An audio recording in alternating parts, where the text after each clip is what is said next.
Good evening বন্ধুরা। আচ্ছা, এখন যদি আমি তোমাদের বলি যে হুতুম প্যাঁচার কয়টা ঠিকই হয়, তখন তোমরা কি বলবে? দূর, প্যাঁচার আবার ঠিকই হয় নাকি?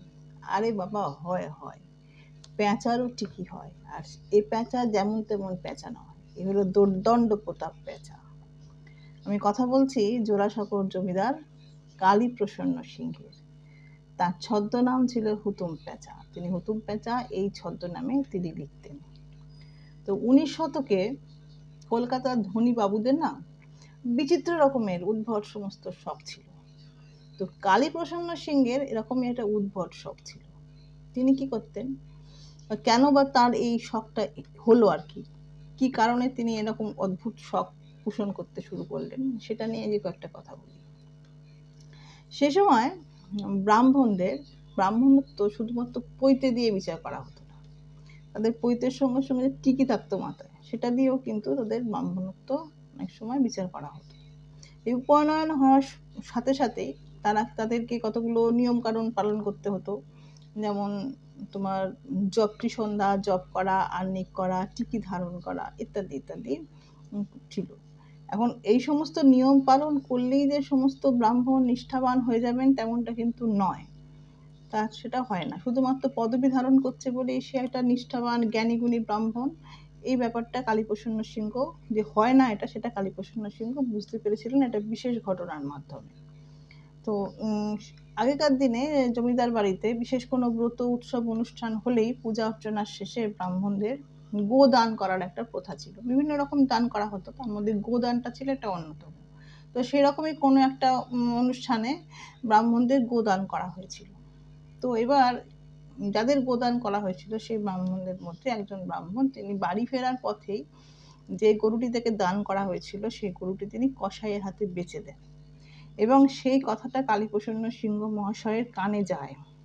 এই কালীপ্রসন্ন সিংহ মহাশয় নিজে কিন্তু অত্যন্ত একজন বুদ্ধিমান, বিচক্ষণ, জ্ঞানী ব্যক্তি ছিলেন, বিদ্বান ছিলেন। তিনি বাংলাতে মহাভারত অনুবাদ করেছিলেন।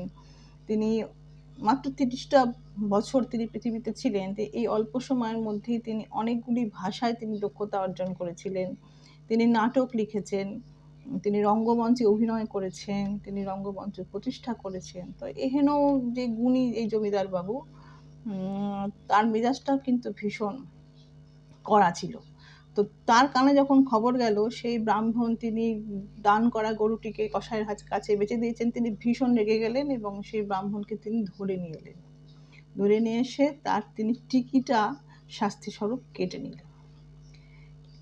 এই ঘটনার পরে তার মাথায় একটা অদ্ভুত শখ তৈরি হলো, যে সমস্ত এরা ভণ্ড ব্রাহ্মণ আছে, কপট ভণ্ড ব্রাহ্মণ, তাদের মুখোশ খুলে দিতে তিনি দৃঢ় প্রতিজ্ঞ হলেন।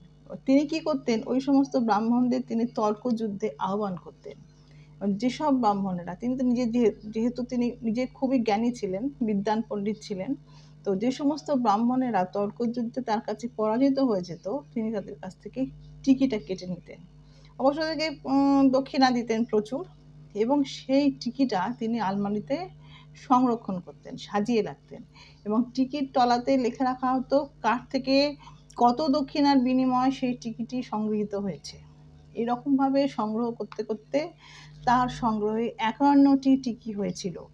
তিনি মোট 51টি টিকি সংগ্রহ করেছিলেন, এবং সেজন্য বলা হয় যে হুতুম প্যাঁচার 51টি টিকি, অর্থাৎ হুতুম প্যাঁচার নামধারী ছদ্মনাম যে হুতুম প্যাঁচা কালীপ্রসন্ন সিংহ, তিনি 51টি টিকি সংগ্রহ করেছিলেন।